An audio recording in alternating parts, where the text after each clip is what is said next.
Hei, bine ați revenit pe canalul meu. Astăzi am decis să fac un nou clip și de aceea m-am gândit să fac un clip despre curățenie, că n-am mai făcut de mult. Și m-am gândit ca totuși decât să descriu ceea ce fac pe acolo și toate cele care oricum se văd, m-am gândit să vă spun mai multe despre noi, sau mă rog, să vă spun povestea acestei căsuțe. Pentru că zic că merge bine în ton cu sărbătorile. Vă mulțumesc tuturor că v-ați abonat la canalul meu și că clipul de data trecută a avut feedback atât de pozitiv și vizualizările au crescut mult peste media de o aveau înainte. Chiar nu știu ce a făcut ca acel clip să fie diferit de celelalte, pentru că, nu știu, mi-am spus părerea în legătură cu tot ce se întâmplă în jurul nostru, nu știu exact de ce, dar mă bucur totuși că ați apreciat și s-a văzut.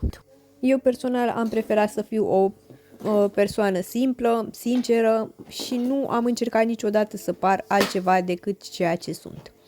În ceea ce privește casa în care stăm, pot să zic că asta este casa familiei noastre, chiar dacă noi stăm în chirie, așa am simțit-o, pentru că este prima casă în care pot să zic că am stat amândoi după ce ne-am căsătorit, în afară de casa unde stăteam eu, adică apartamentul în care stăteam, care pot să zic că, nu știu, acum suntem pe un teren neutru, nu e nici la mine, nici la el. Și cred că o casă e un lucru diferit pentru fiecare dintre noi. Mulți oameni muncesc chiar toată viața să-și realizeze acest vis și viața trece pe lângă ei fără să realizeze și fără să își trăiască propriu zis viața și la final își dau seama că ce au făcut, au construit o casă, dar viața a trecut și nu se pot bucura de ea. Și la noi este împământenit acest concept de a fi proprietar cam peste tot, deși ne considerăm o țară săracă, majoritatea sunt proprietari, adică fiecare are cel puțin o casă, pe când în străinătate majoritatea stau în chirie și preferă să își trăiască viața și mai apoi aleg să-și facă o casă sau să-și cumpere o casă. Deși având în vedere prețul foarte crescut acum al caselor, nici nu știu dacă se mai merită să cumperi, că te gândești că acea casă o să fie a ta, că e același lucru cu a plăti chirie, nu e chiar același lucru. Una e să plătești o sumă, nu știu, mică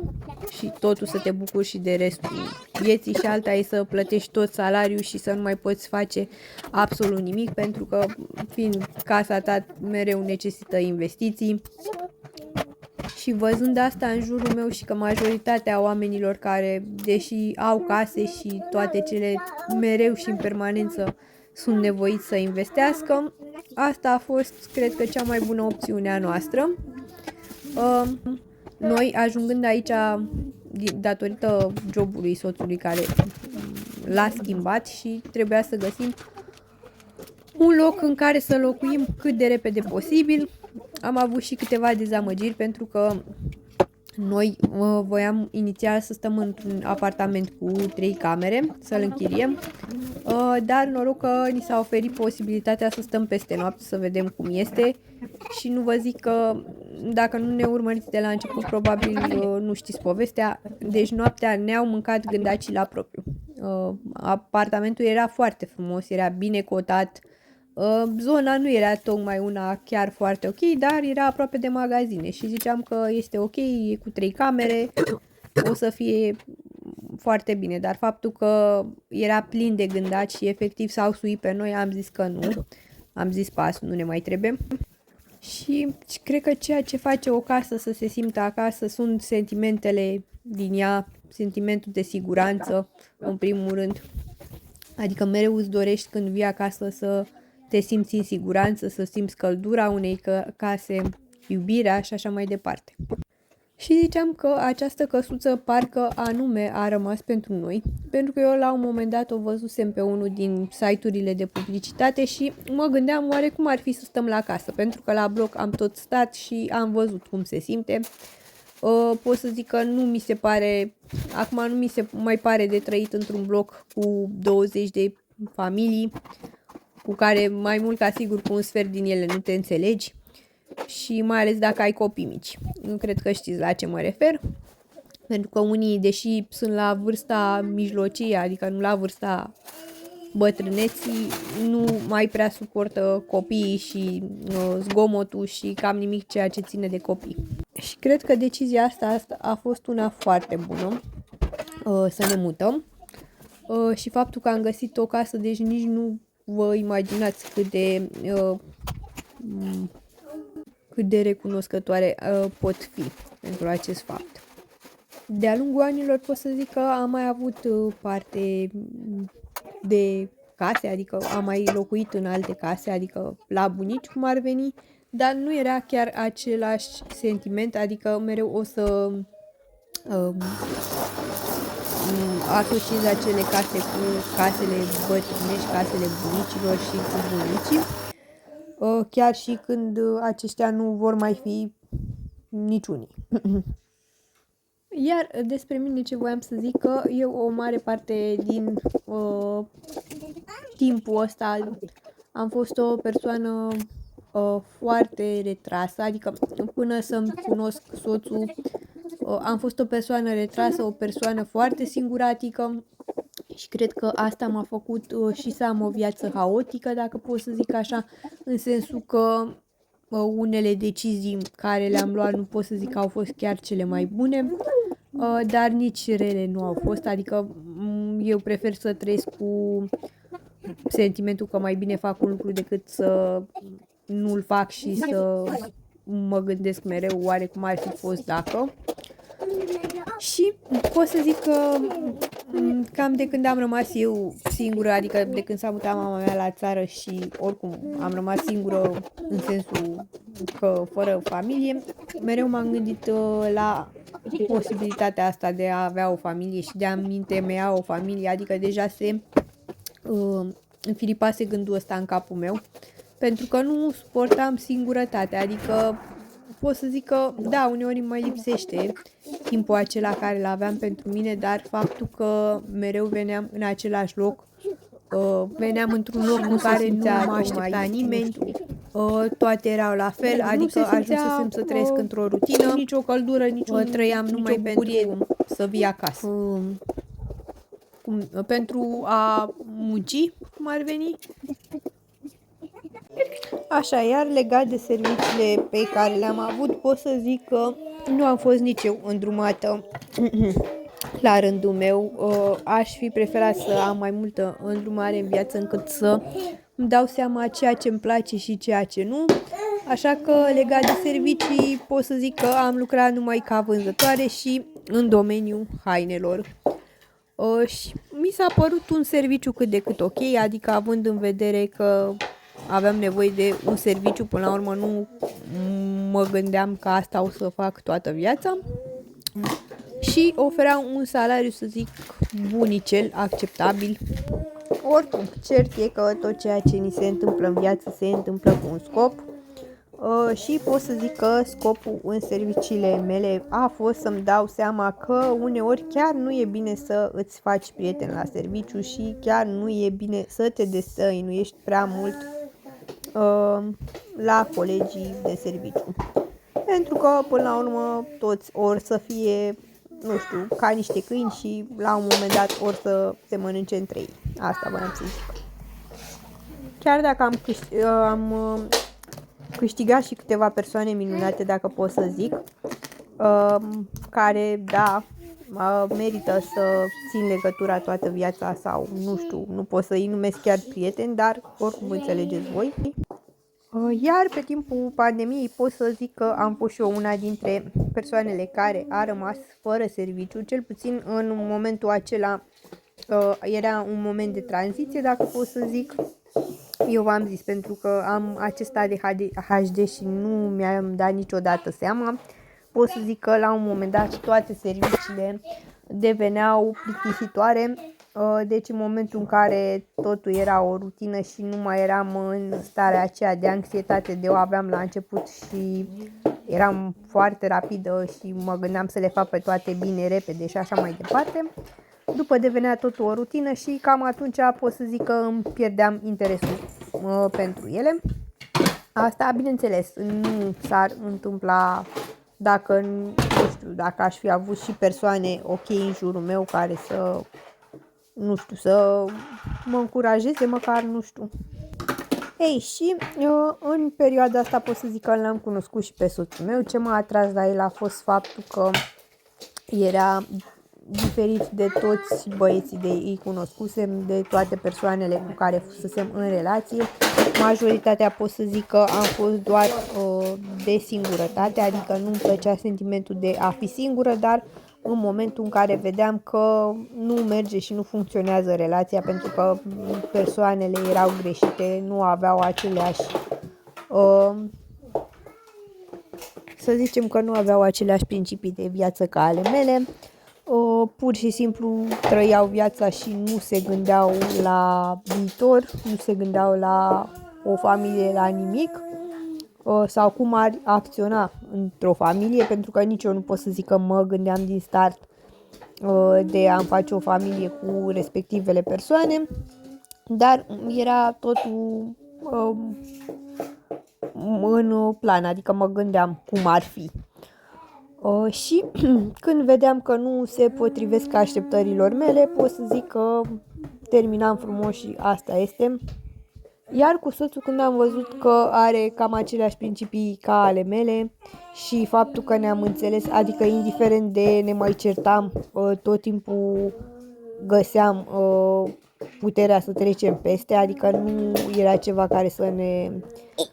pună capa, cum s-ar zice, și faptul că el chiar ținea la relația noastră m-a făcut să îmi dau seama că el va fi soțul meu și chiar am mers mult mai departe, pentru că el, nu știu, la câteva luni de relații deja mă ceruse și exact în același an am făcut și cununia civilă și cea religioasă, pentru că am zis că nu are sens să aștept o viață întreagă sau să aștept ani de zile și să văd cum ne înțelegem și așa mai departe, ca să pierdem timpul și să nu realizăm nimic. Am zis că nu. Ăsta e momentul să o facem și pot să vă zic că într-o lună ne-am organizat cam toată nunta fără ajutorul nimănui, dacă pot să zic așa. În schimb, petrecerea a rămas că o vom face anul următor, când urma să facem și botezul copilului, adică al lui Mati.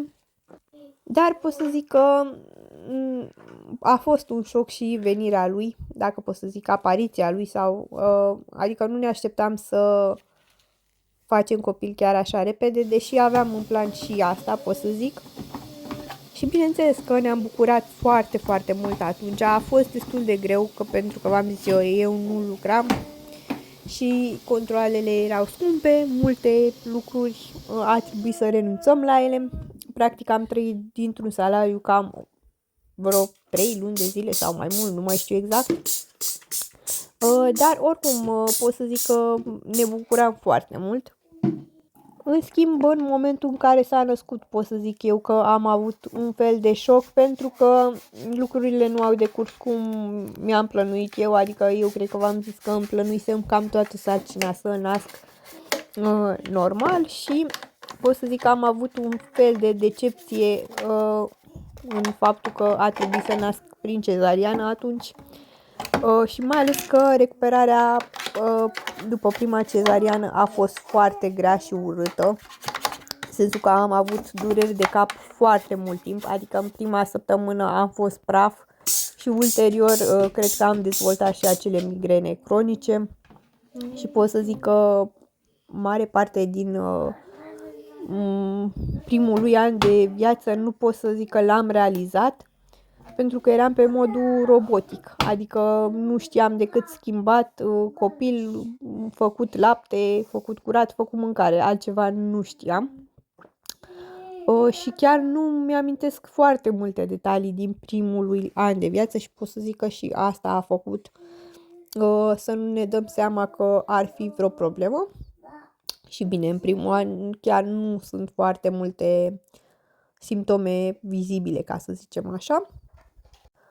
Ulterior ne-am gândit că n-ar strica să mai facem un copil tot acum, pentru că e altceva să fie doi, să se joace împreună și mai ales că era perioada pandemiei, nu prea erau copii cu care să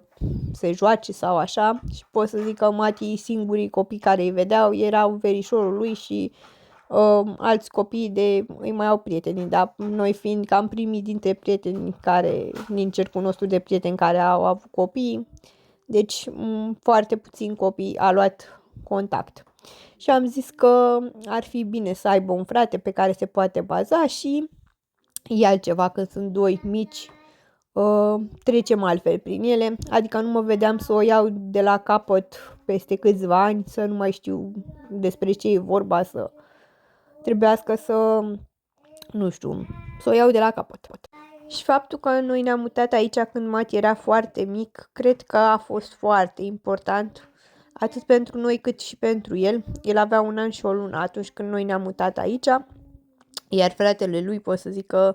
asta îl știe ca acasă, deci locul în care stăm acum, el altă casă nu știe. Și pot să zic că asta e important pentru noi și de asta ni s-a părut casa asta perfectă pentru familia noastră, indiferent că au fost mică, indiferent că am avut probleme și cu mucegaiul, cu mai multe lucruri, adică am reușit să trecem peste, nu ne-am descurajat, am zis că următoarea dată când ne vom muta va fi la casa noastră, dar de aici nu o să plecăm până atunci, pentru că asta era este un fel de showroom în care pur și simplu se luau comenzi, adică nu și am implica experimentat muncă fizică am a trecut mea. prin multe și am Și experimentat cred că multe a lucruri. fost bun, Așa chiar dacă a fost o perioadă putem să așa zicem scurtă. că ne leagă și emoțional. Până am început să nu mă mai Dar înțeleg nu cu în șefa sensul în mea care să care zicem că nu era de acord să mă lase să nu stau știu, până nu ne vedem viața în altă casă mai decât târziu în în sarcină aceasta și așa mai sau departe. Bine, nu numai sau nu astea au știu fost să vă zic, problemele, dar a ideea fost e și problema că da, cineva noi am a zis de muncit și sarcină pentru și noi am zis casa pentru asta, că chiar în dacă nu am România fost noi aceia, nu sunt simțim așa nevoia de să respectăm această fericiți casă la acest aspect. așa cum Și putem pot să zic că și așa chiar cum se poate, reprezintă pentru un că criteriu vedeți de că cu 2 departajare. copii mici Așa tot că am timpul e preferat să ceva nu-i de spun făcut, absolut tot nimic de timpul sarcină casa, în momentul indiferent în cât de care m-am curată angajat și ar să văd fi, cum decurg toate, pentru săptămâna că următoare nici la nu mai sarcina este cu așa sau ziua Mati următoare nu sau a fost depinde. una, Dar o să zic, cred fără că probleme, așa este că pe am ales să același nu-i spun. principiu cum este, cum se zice, Ulterior, că o masă următoarele dezordonată luni e nu am mai totuși mai lucrat, bine decât o masă așa goală. că am stat acasă, Și, nu cum am mai s-ar avut zice, probleme de genul. totuși e bine să să sperăm la mai mult și să ne gândim mereu, pentru că asta e tendința, adică pentru a evolua asta trebuie să faci, dar mereu să nu uităm de unde am plecat și să încercăm să ne limităm la ceea ce se poate, să nu suferim că nu putem să avem anumite lucruri care alții le au și așa mai departe, adică să rămânem niște persoane cât se poate de simple și